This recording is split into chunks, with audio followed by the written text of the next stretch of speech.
Toujours à vélo, le Français Cyril Dessel n'aura gardé le maillot jaune qu'une seule journée. Il a dû le céder à l'Américain Floyd Landis à l'issue de la première grande étape de montagne du Tour de France dans les Pyrénées. Il y avait 5 cols au programme et l'étape a été remportée par le Russe Menchov. Benoît Véran.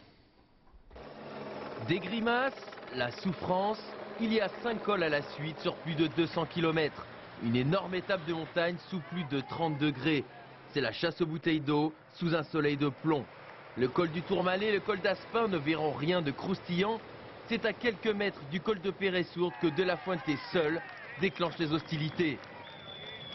L'été mobile essaie de suivre alors que derrière la grande lessive commence. Iban Mayo, l'un des favoris, abandonne carrément. Vauclair est distancé par le peloton. Puis c'est Tinkapi qui à son tour est largué.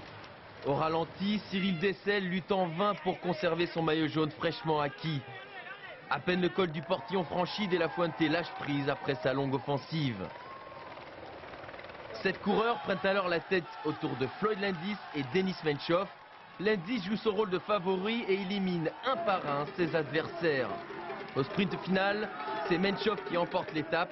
Landis, lui, devient le nouveau maillot jaune du Tour.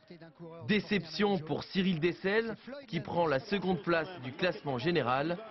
Demain, 12e étape du Tour, 211 km entre Luchon et Carcassonne.